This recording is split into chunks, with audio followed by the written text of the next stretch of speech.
Soif de faim, les brebis l'appellent en vain. Jésus nous veut pour les sauver, il va l'aider à les trouver. Cherchons-les, savons pour le but de l'âme. Cherchons-les, le bon berger les réclame.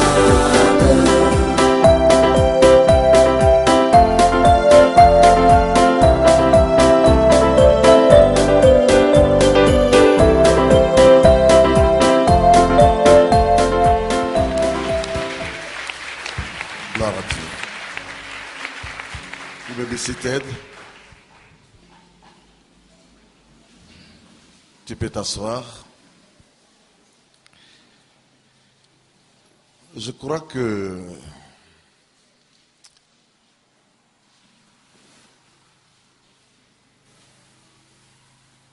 un rassemblement comme celui-ci autour du Seigneur,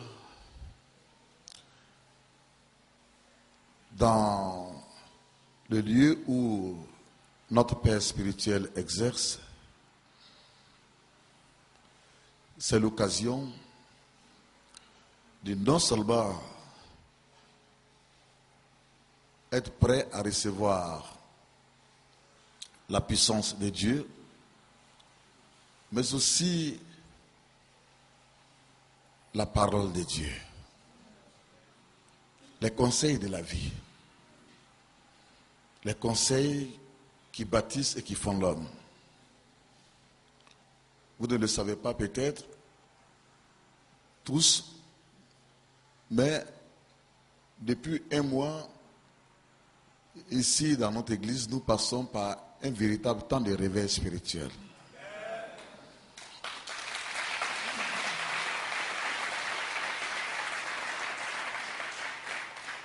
Au point où nous ne prêchons pas, mais le Seigneur nous conduit tout simplement à prier pour les malades. Et quand les malades sont venus et qu'ils ont vu la main de Dieu sur leur vie, et les chrétiens de Silo, et les malades eux-mêmes qui ont été guéris, ont commencé à inviter des gens. Au point où j'ai payé 100 chaises de plus, il y a seulement 3 dimanches. Mais le lendemain, c'est-à-dire le dimanche qui a suivi, Dieu a rempli ces 100 chaises. Et depuis, nous sommes dans un temps véritable de réveil où nous nous laissons conduire par le Saint-Esprit. Et depuis ce temps, il n'y a pas de prédication, si ce n'est que l'exercice du ministère de la guérison des veines. Et les témoignages sont nombreux. Nous n'avons plus de place parce que les gens au mur sont obligés d'être debout jusqu'à la fin du culte. Vous comprenez donc que c'est à la fois beaucoup de fatigue physique aussi pour l'homme de Dieu. Et c'est dans cette ambiance, dans cette mouvance que nous sommes. Et puis du coup, la Pentecôte est arrivée. Il y a des prédicateurs étrangers qui sont au milieu de nous. Ce n'est pas facile pour moi. Il faut les recevoir. Il faut organiser toutes choses de sorte à ce que, et parce qu'on vous a bien reçu là-bas, il faut qu'ils soient aussi très bien reçus. Il faut se donner du temps. Ça n'est pas facile. Mais j'apprécie. Parce que quand Dieu vous a permis d'avoir des enfants à un certain moment, il faut bien leur donner l'occasion de pouvoir faire leurs preuves. Et puis c'est à partir de ce moment-là que vous pouvez vous rendre compte que vous avez travaillé pour la gloire de Dieu. Les fruits sont là. C'est que si quelqu'un est ici, c'est parce que il y a un pasteur dans sa ville, dans son village, qui lui a parlé de Jésus et qui lui a dit que nous avons un siège, on va à la convention. Donc mes pasteurs travaillent d'une manière aussi remarquable sur le terrain, sur le champ de mission. Les fruits sont là et je rends grâce à Dieu, je bénis le Seigneur.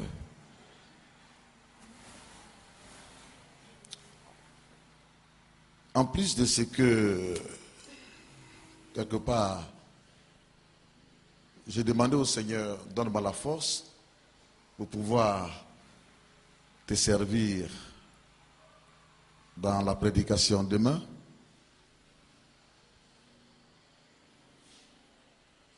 Je me suis efforcé à faire un effort sur moi-même.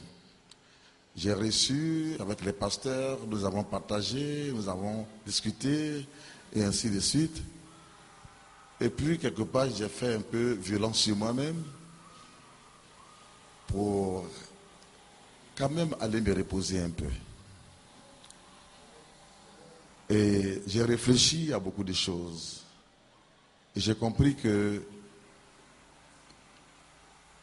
il est important que je sache moi-même que quand Dieu permet à mes pasteurs et à tous mes enfants spirituels que vous êtes de venir au siège, c'est aussi l'occasion de donner des directives, de donner des conseils. C'est aussi l'occasion d'apprendre. Et alors que j'avais prévu parler demain, le Saint-Esprit me permet d'anticiper, peut-être pour 15 minutes, dire des choses, mais peut-être des choses qui sont essentielles pour celui qui veut apprendre.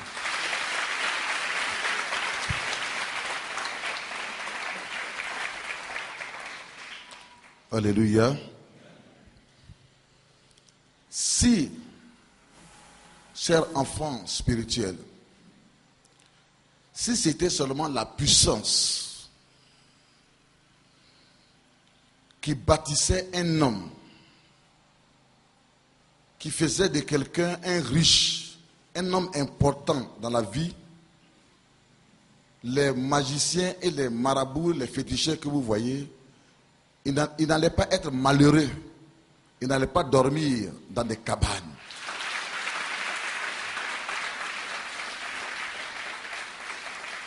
Ça veut dire, chers enfants,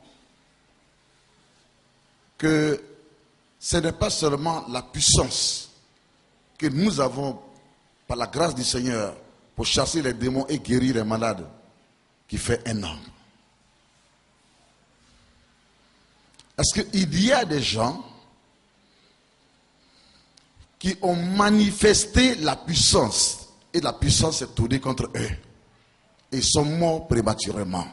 Ils sont morts misérables. Ils sont morts pauvres. Tout simplement parce qu'ils n'ont pas eu de conseillers.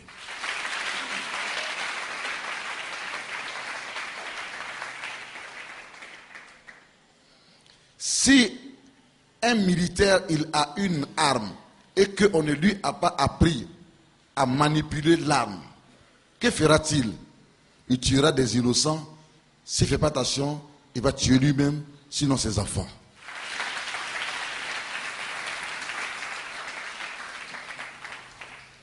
Oui à la puissance, mais oui aussi à la parole.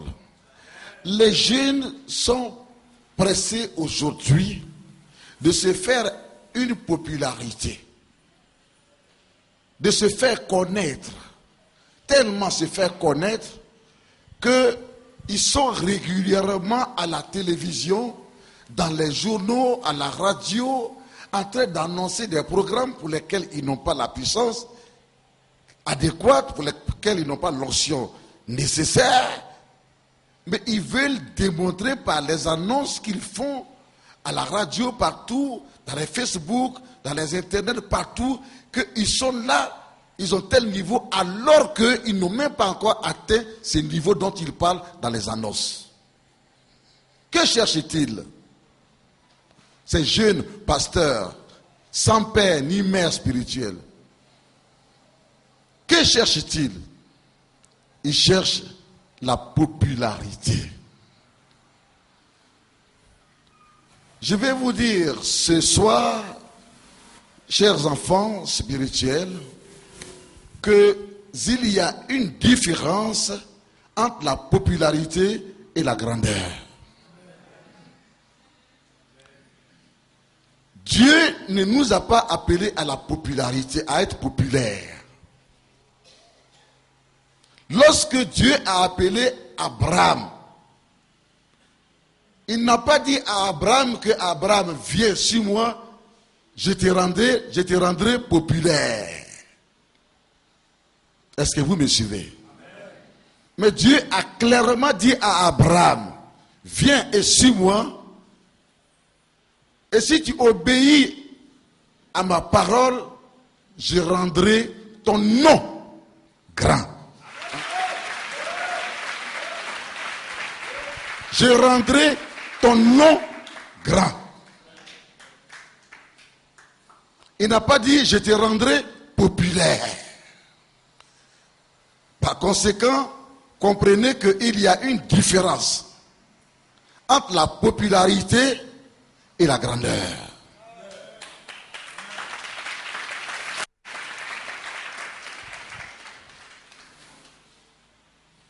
Un grand, c'est un père. De qui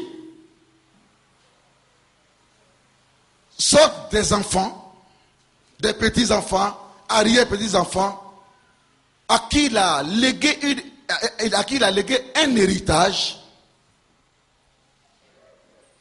par la parole de Dieu,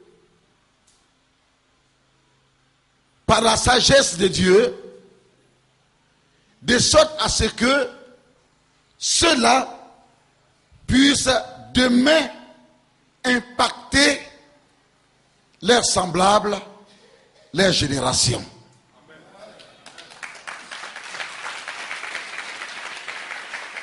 Un grand, c'est un leader, c'est un père qui aime et qui bâtit la vie des gens, de sorte à ce que leur futur soit meilleur demain.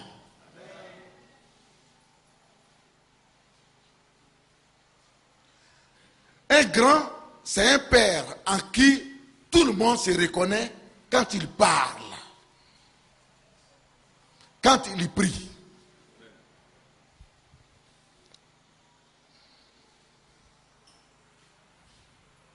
La grandeur, ou bien être un père ou un bâtisseur, ne relève pas de ce que tu as une popularité, on te voit toujours dans les médias. Non.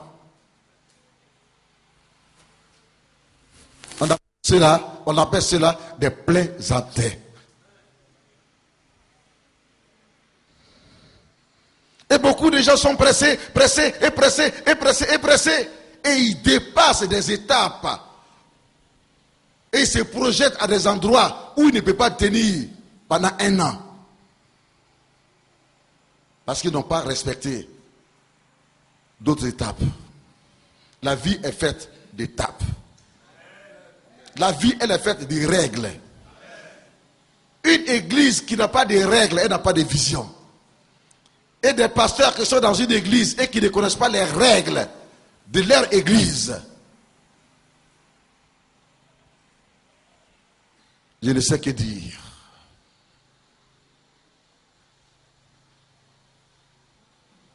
Ça voudrait dire qu'ils n'ont pas la forme de leur église. Ils n'ont pas la forme de leur organisation. Ils ne ressemblent pas à leur organisation. Heureusement que nous avons un nom, Église évangélique de Pentecôte. Nous connaissons celui que Dieu a utilisé pour fonder l'église. Nous avons un siège bâti. Nous avons des bureaux. Nous avons des églises. Nous avons une école biblique. Nous avons des institutions reconnues et appréciées par l'État. Ça, c'est l'œuvre d'un père. Il n'a pas besoin d'être à la radio toujours, dans les médias toujours, pour que les gens disent qu'il est un père.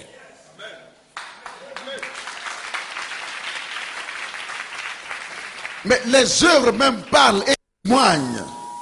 Il est un père. Parce qu'il y a des milliers, des millions de personnes que le ministère des grâces que Dieu lui a donné, bâti, que le ministère des grâces Dieu lui a donné, a bâti des millions et des millions et des millions et des millions et des millions de personnes qui eux aujourd'hui ont un nom. Et parce que eux ils ont un nom dans leur ville, dans leur pays, dans leur village, quelque part il en tire une petite bénédiction, une petite joie.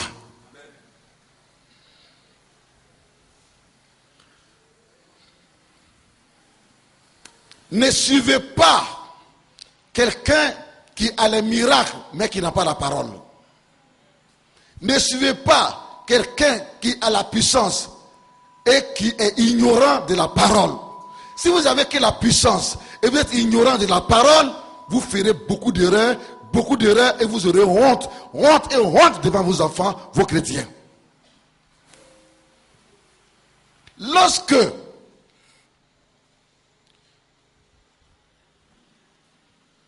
Dieu a voulu sauver l'humanité, il n'a pas envoyé le Saint-Esprit avant Jésus. Mais d'abord, il a envoyé Jésus en mission. Mais qui est Jésus? Jean 1 nous dit qu'au commencement était la parole. Jésus, en venant sur terre, il était la symbolique de la parole de Dieu. Jésus est la parole, il est le verbe de Dieu.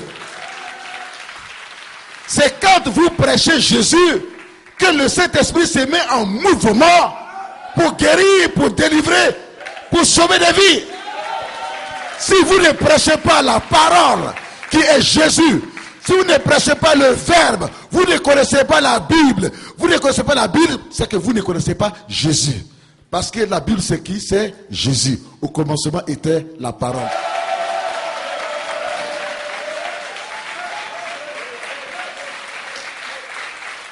Alléluia. Mes chers enfants, les temps sont mauvais. Les gens du diable font aussi des miracles. Des gens vont faire des pactes pour faire aussi des miracles. Tout ce qui fera la différence, ce n'est pas les miracles que tu fais, cher serviteur de Dieu, mais tout ce qui fera la différence, c'est la parole que tu annonceras.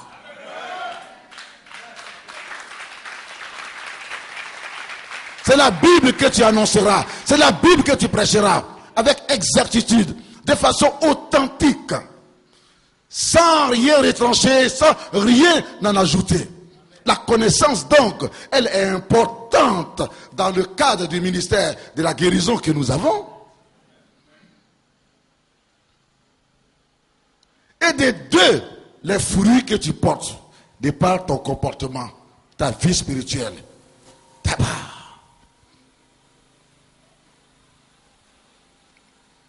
Bien-aimés, souvenez-vous qu'il a fallu que Jésus vienne d'abord. C'est après que Jésus soit parti que le Saint-Esprit, qui est le détenteur de la puissance de Dieu, arrive. Dieu a envoyé la parole d'abord que Jésus. Et après maintenant il a envoyé celui qui manifeste la puissance. On appelle Dieu le Saint-Esprit. Si vous renversez les rôles et que vous méprisez l'enseignement biblique, vous méprisez la connaissance de la Bible et que vous mettez d'abord les miracles et les délivrances et les guérisons en avant, vous n'aurez pas une église stable parce que vous avez inversé les rôles, vous contrariez Dieu dans sa manière de travailler. Ça, c'est de la théologie.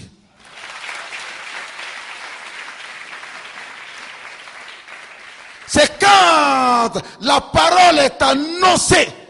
Par conséquent, il n'y a pas de miracle authentique qui vienne de Dieu sans que la parole ne soit d'abord annoncée.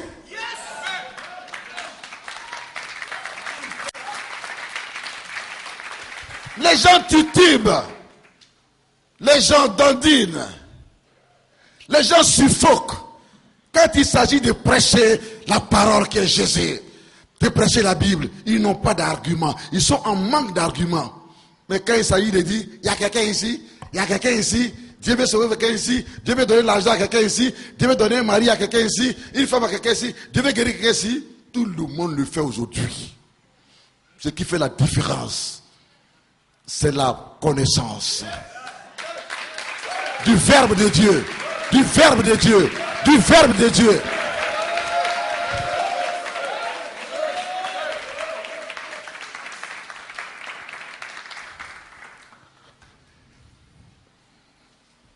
Alléluia.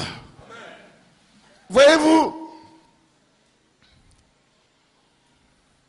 les pères, ça voudrait dire quoi? Dans notre entendement, sinon dans l'évolution, si vous voulez, de notre analyse que théologiquement on appelle exégèse, ça voudrait dire que les pères, ils parlent, mais les enfants, ils bavardent.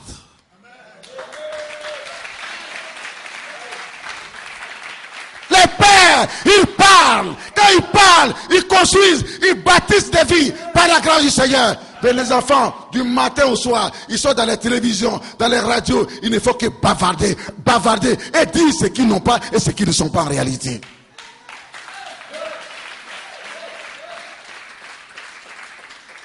Mes fils et mes filles, dans le Seigneur Jésus, de quel côté voulez-vous être?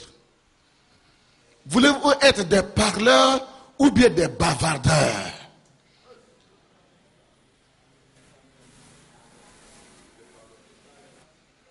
Que Dieu vous bénisse, des parleurs.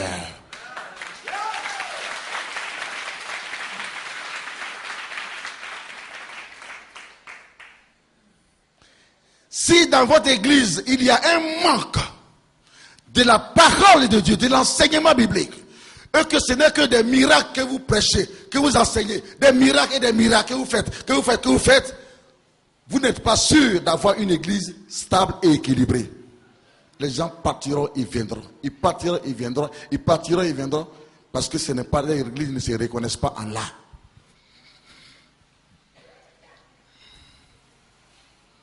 Parce que l'esprit de l'homme qui est en lui, ce qu'il recherche, c'est la parole.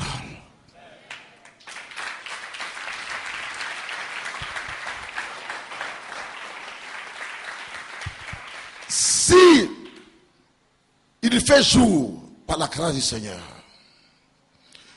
les pères, les parents sont d'un côté. Quand les enfants se réveillent, ils se réunissent à la maison, leurs amis viennent leur rendre visite. Que feront-ils? Ils passeront leur journée à bavarder. Ils ne parlent même pas, ils ne disent pas quelque chose de bon. Ils passeront leur journée à bavarder, bavarder, bavarder, crier, crier, crier. Ils sont loués là-bas, les parents sont là, et puis ils leur disent, taisez-vous, on entend de parler des choses sérieuses. Les enfants, ils ne savent que bavarder, ils ne savent pas parler. Il y a une différence, mes enfants, entre parler et bavarder. Et si toi, malgré ton âge, malgré ton ministère, les diplômes que tu as, si tu ne fais que bavarder, c'est que quelque part, il y a un manque de connaissances, un manque de sagesse, un manque de beaucoup de choses. Tu as encore un bébé spirituel, et ton église sera une église de bébé spirituel. Tu feras toujours des erreurs, et des erreurs, et des erreurs, et des erreurs, et des erreurs dans ton église. Il y a un temps pour faire les erreurs. Et puis il y a un temps pour parler de façon réfléchie, grandie. Vous appellerez les enfants le soir. Et vous demanderez à vos enfants, mais vos amis sont venus. Au juste de quoi vous avez parlé. Ils ne se souviennent même pas. Pourtant, on a entendu les cris du matin au soir. Mais de quoi au juste vous avez parlé? On a s'amusé seulement. C'est normal parce qu'ils sont enfants. Mais entre nous, toi qui es un enfant de Dieu, en plus peut-être un serviteur de Dieu, ton langage ne doit-il pas changer? Tu as toujours le langage d'un chrétien ou bien d'un pasteur de 1 an, de 2 ans, de 3 ans. Tu ne grandis pas en maturité. Les reproches qu'on t'a fait il y a 5 ans, on continue de te les faire pendant que nous sommes dans la 16e année.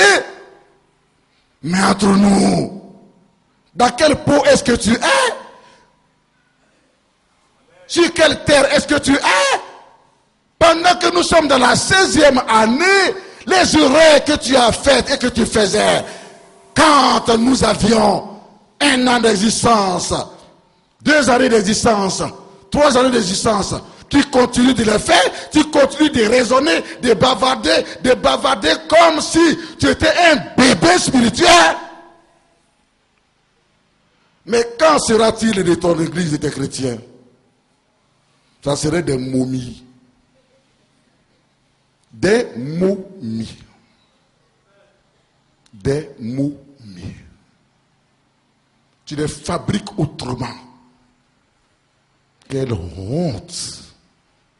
Surtout quand tu fais ces erreurs et que tu fais ce tapage des sensés devant eux. Le pastorat révèle de la sagesse. C'est pour cela que ce n'est pas tout le monde qui peut diriger les gens. Ce n'est pas tout le monde qui peut être président de la République. Ce n'est pas par la connaissance, mais c'est par la sagesse.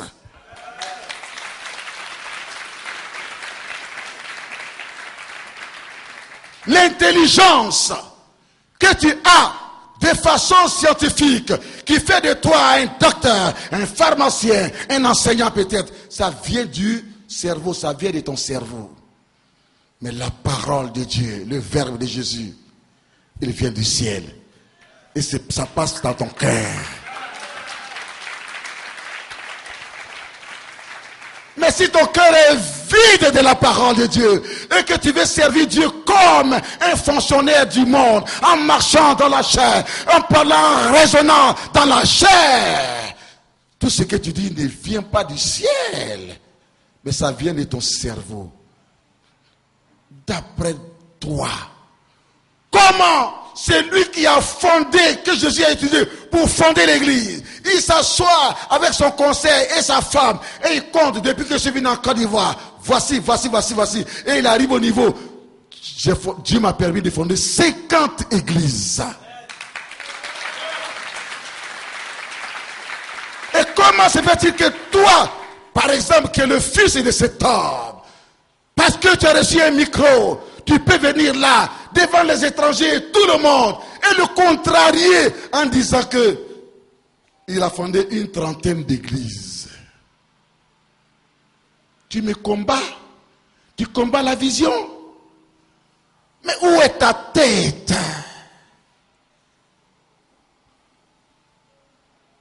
Tu mets la honte sur moi, mais je n'ai pas droit d'avoir honte parce que dans la réalité, et j'ai fondé même l'Élysée, n'est-ce pas? Plus de 50 églises.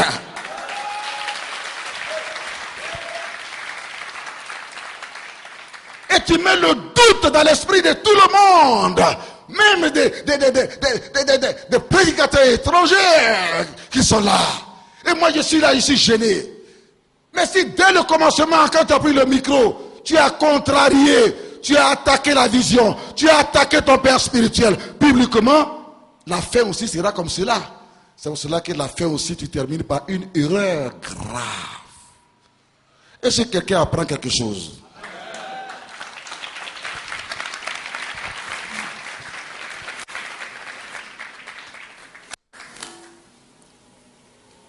Mais qui es-tu pour contrarier publiquement Dans les livres, c'est dit 50 églises. Le prospectus qui est au dehors, qui fait face au mur, 50 églises. Il vient, il dit 50 églises. Monsieur, vous venez comme si ça vous énerve ce qu'on dit. L'évolution de l'œuvre de Dieu à la MVM. Et parce que vous avez eu l'occasion de prendre le micro, vous dites une trentaine d'églises. C'est insensé. Et ce n'est pas à votre avantage. Vous faites très peur. Vous combattez cet âme que vous a fait. Et plus grave publiquement,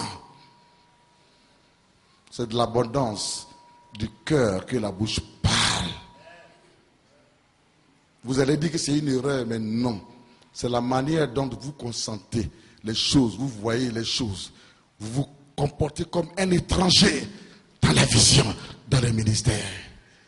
Et le Père, il est là et puis il est gêné. Et il ne sait que faire. Et il est gêné dès le départ ce matin.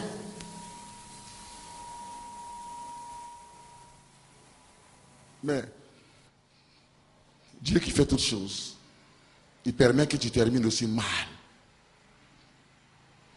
Avant de déposer le micro, tu fais encore une erreur plus grave.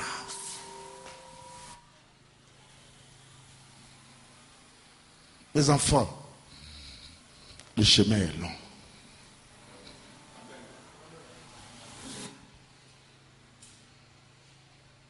Mais un père, tu dis que c'est lui qui t'a fait par la grâce du Seigneur.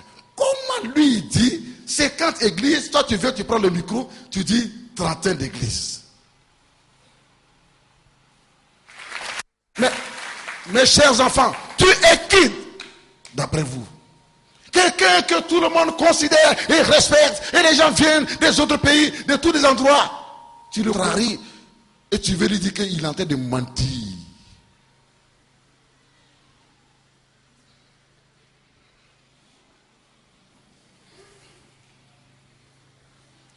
La grâce, elle est trompeuse.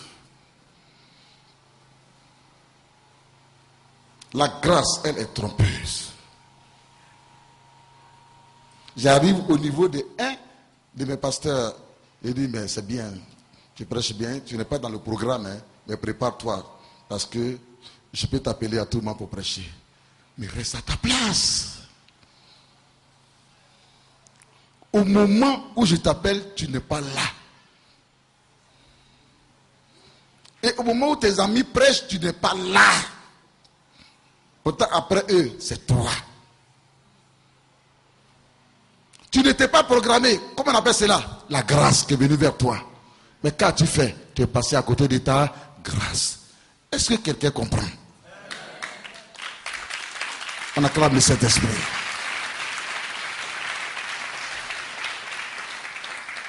Vous êtes mes enfants. C'est l'apôtre qui parle maintenant.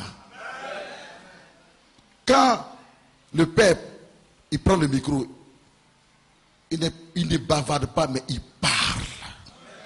Ce sont les gamins, les enfants qui ne veulent pas grandir. Pourtant, ils ont l'âge de grandir. Qui, quand ils prennent le micro, ils bavardent, ils font de n'importe quoi. Et comme aujourd'hui, acclamer, là, on acclame tout. On acclame tout. On ne comprend pas. On entend vous dans nos oreilles. Et puis on acclame. Mais ce que je dis là, est-ce que ce n'est pas distinct? Les enfants, ils bavardent.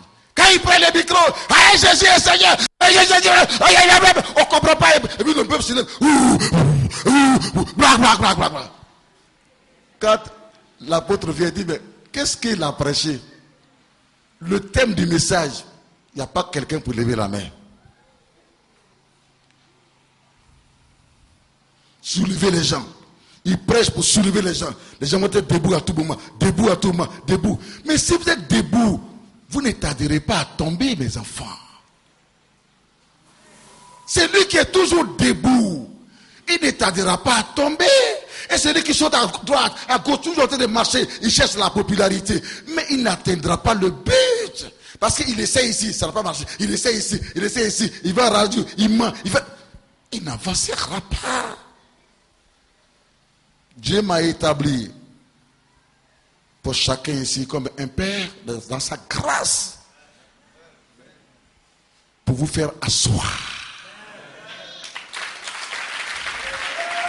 Pour vous faire asseoir. Un responsable, c'est celui qui est assis. C'est pour cela qu'à l'école, le but de l'école des enseignants, des maîtres et des professeurs, c'est de faire des gens des responsables. Ils sont petits comme cela. Et ils leur donnent une chaise. Et ils leur donnent une table. Parce qu'ils seront les responsables de demain. On leur donne déjà le sens de la responsabilité. On ne les met pas debout et puis on les enseigne jamais. Parce que si vous êtes toujours debout, vous ne tarderez pas à tomber. Vous n'êtes pas équilibré. Vous allez vous fatiguer par rapport à celui qui est assis.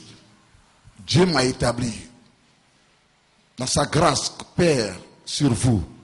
Pas pour vous maintenir debout, mais pour vous donner des enseignements clairs avec amour, afin de vous faire asseoir.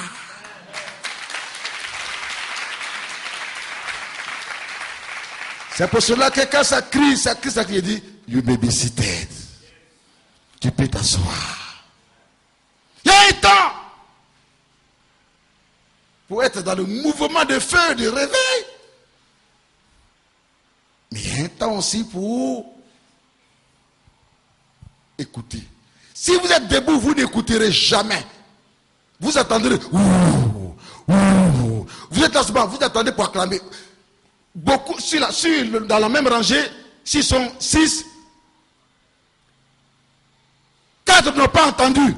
C'est 2 seulement. Mais quand les 2 là commencent à acclamer net, et tous en même temps. 4, quand les 2 là sautent net, eux aussi sont obligés de sauter. Ce n'est pas une église, c'est là. L'église du Seigneur, c'est un centre d'entraînement pour grandir dans la parole de Dieu et de la foi. Car la foi, elle vient de ce qu'on attend. Les miracles que vous faites sur les chrétiens ne vont jamais stabiliser vos chrétiens. Ils vous insulteront si vous ne faites pas attention et puis ils partiront ailleurs. Parce que ça ne leur donne pas la foi. C'est la parole qu'ils attendent, qui leur donne la foi, qui les fait asseoir demain. Et puis ils deviennent des responsables dans leur travail. Et quand ils sont assis, ils parlent avec sagesse, ils dirigent avec sagesse, ils travaillent dans leur travail, dans leur profession avec sagesse. Qui ne vient pas du cerveau, mais qui vient de la parole de Dieu qui vient du ciel. Ça passe dans leur cœur. Si l'intelligence que nous avons, scientifique, qui fait de nous des maîtrisards, des docteurs dans différentes sciences, pouvait agir dans le cœur de l'homme, mais il n'allait pas avoir des adultères, il n'allait pas avoir des voleurs, il n'allait pas avoir des brigands, il n'allait pas avoir des escrocs parmi ceux qui travaillent. Il n'allait pas avoir des gens infidèles qui même frappent les enfants, qui frappent les femmes, qui trompent les femmes, qui trompent leurs maris. Il n'allait pas avoir. Vous savez pourquoi? Parce que ça vient du cerveau. Mais ce qui descend dans le cœur, ça vient du ciel. Et ce n'est que la parole de Dieu seule qui descend dans le cœur. C'est ça qui transforme. Est-ce qu'on peut acclamer le Saint-Esprit? Donc, il ne faut pas prendre ton niveau intellectuel pour venir servir Dieu. Il ne faut pas raisonner comme tu raisonnes dans ton travail. Il y a une grande différence. Pour Dieu, il faut être rempli de son esprit et de la connaissance de sa parole.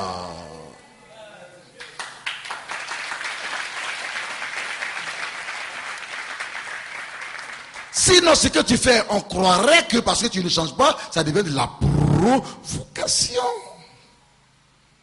Et ça te met toi-même mal à l'aise. Parce que tu te donnes l'impression comme si tu es au-dessus de ton mentor. Que tu veux rectifier quoi? Alors que tu es un ignare. Tu ne connais rien dans la vision même que tu as. Tu ne connais même pas le nombre d'églises que la vision a. Et tu prends le micro et publiquement, tu contredis, tu contraries. La faute est très grave, mes amis.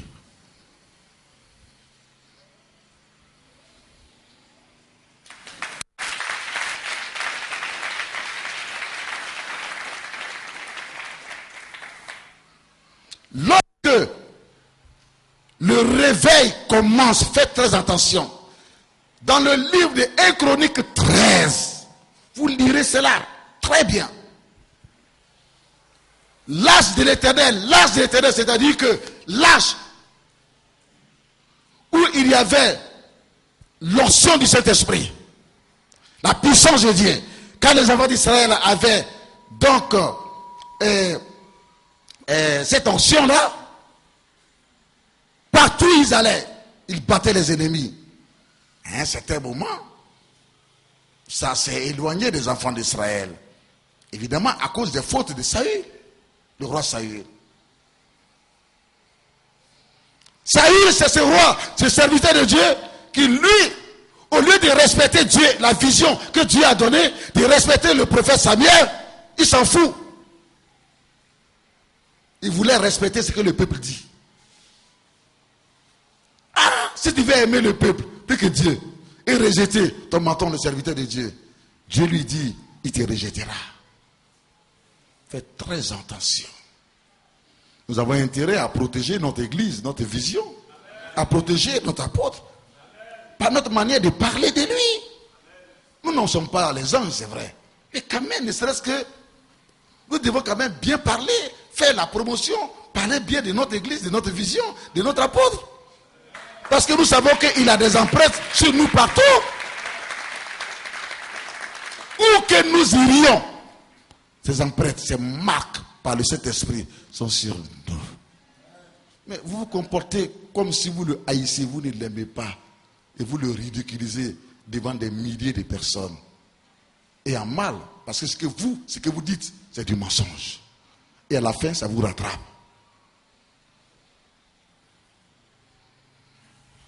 Le roi David a dit à tout le peuple d'Israël, invitez tous les enfants d'Israël qui habitent dans les frontières, dans les lieux où on fait frontière avec les autres pays, que tout le monde se rassemble là, oui, en Israël.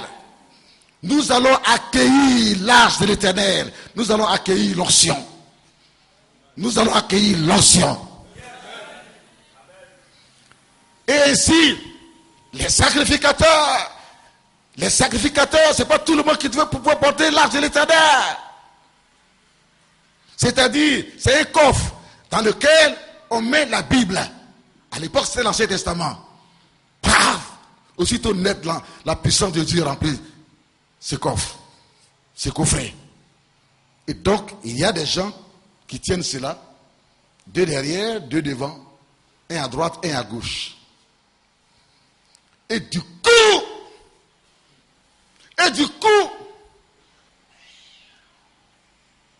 la puissance de Dieu est descendue sur tous ceux qui étaient autour de l'arche. Même sur le roi David. Et le roi David a commencé à danser. Le roi a commencé à danser. Il danse. Tout le monde dansait. Les gens étaient en joie, contents. Et par rapport à cela, on voyait que l'arche se penchait. Ça se penchait comme si ça voulait tomber. Un homme qui s'appelle Uza.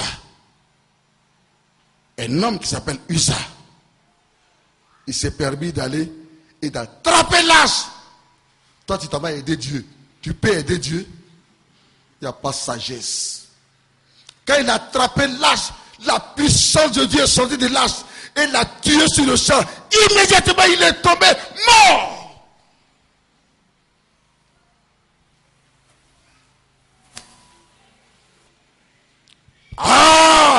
Il y avait un homme qui s'appelait Obed-Edom, qui lui était toujours au temple, un homme humble, qui nettoyait le temple, Obed-Edom, et tout le monde l'avait oublié, mais il était toujours au temple, il nettoyait le temple, il prenait ceux de l'œuvre de Dieu, il était humble devant le roi, devant les sacrificateurs, devant les prophètes, mais il n'y avait personne pour reconnaître ses mérites.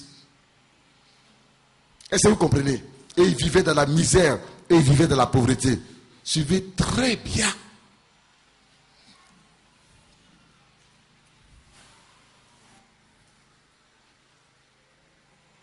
Il était chez lui à la maison, ce jour-là.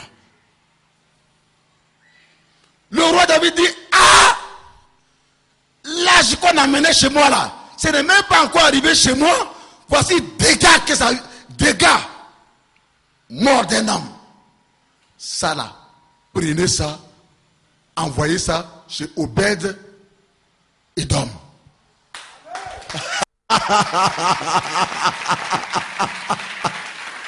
Makata Sakababa, c'était.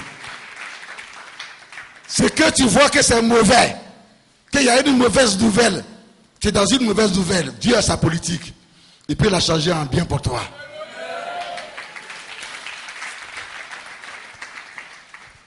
Le roi dit non, ça n'entre pas chez moi. Et la puissance de Dieu là, c'est comme cela. Tout le monde a eu peur. Vous êtes là, vous amusez. Ancien. Vous vous amusez. Et alors, ils ont pris l'âge, ils ont commencé à diriger l'âge. Et l'âge est arrivé chez Obed Edom. Quand l'âge est arrivé là, lui qui avait l'habitude de garder le temple, ils lui ont donné encore l'âge pour qu'il garde l'âge. La Bible dit que Dieu a ouvert les écluses des cieux. Hey! Hey!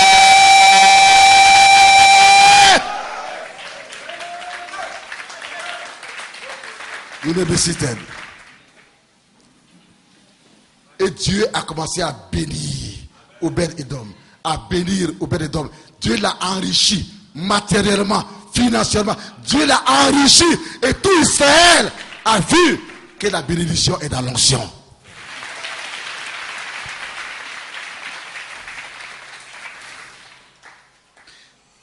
Qu'est-ce que je veux te faire comprendre?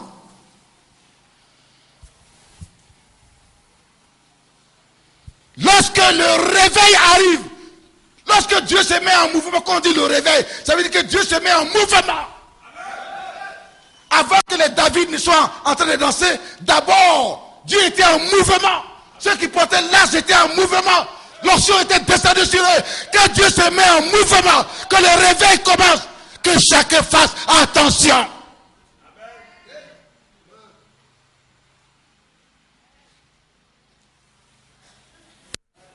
Qui es-tu pour parler et pour contrarier un sacrificateur de Dieu que Dieu a? Parce qu'on a dit réveil, que tout le monde peut prendre le micro maintenant. Usaï, il a eu tort. Toi, tu peux aider Dieu comment? Toi, tu peux faire un ouïe de Dieu. Toi, tu peux donner des orientations à un ouïe de Dieu, mais il est où et pourquoi? Et l'onction et le Saint-Esprit lui fait quoi? Quand il y a eu le réveil dans l'église de Jérusalem, et que Ananias et Saphira se sont opposés à la vision des apôtres, ils sont morts sur le champ. Qui les a frappés? Dieu. C'est pas ce que nous souhaitons. C'est pour cela que nous enseignons. C'est pour cela que nous parlons. C'est pour cela que nous conseillons.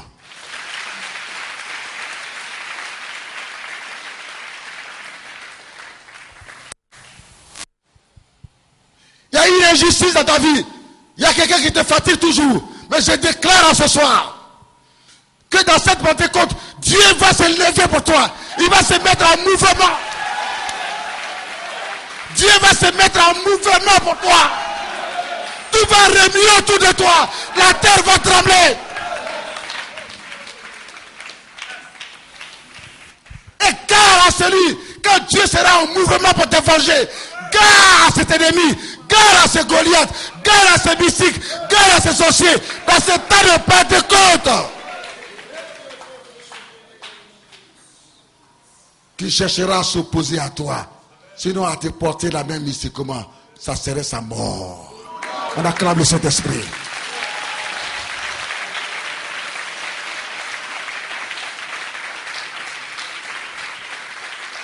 Tu n'as rien, mais tu aimes Dieu.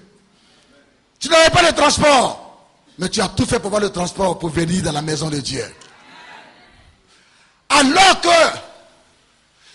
les gens pensent que l'âge, l'onction, la bénédiction va aller vers eux et qui pensent que c'est eux qui sont saints parce qu'ils sont populaires, toi qui es caché et qui travailles toujours dans la maison du Seigneur, je prophétise que l'onction prendra une autre direction.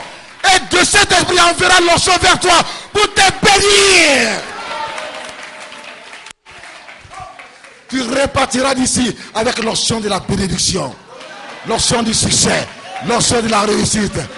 Comme Dieu a béni par sa propre politique Obed et Dame. 1er Chronique chapitre 13. Personne ne se regarde. On se moque de toi. On dit que ton église est vide. On dit que tu dois dans une maison abandonnée. Oui. Mais lui que tu sais, qui s'appelle Jésus-Christ, te voit.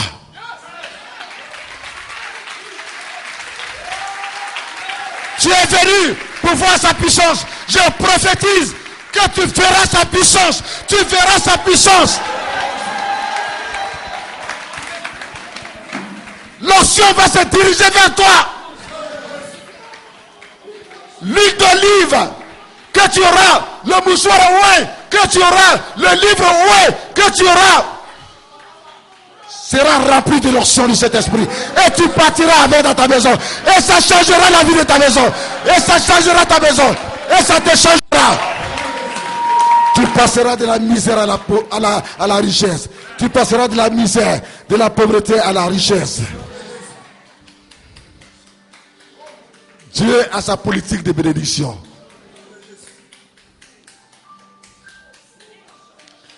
Tout le peuple voulait profiter de la venue de l'arche. Mais Dieu a dit non. C'est lui qui me sert en cachette et dans l'humilité. Et qui balaie toujours mon temple, ma maison. Non! Ils l'ont laissé derrière. Ils l'ont oublié. Et il est là-bas chez lui à la maison. Mais Dieu, le Tout-Puissant, le Seigneur des Seigneurs, toi qui ont oublié, Dieu ne t'a pas oublié.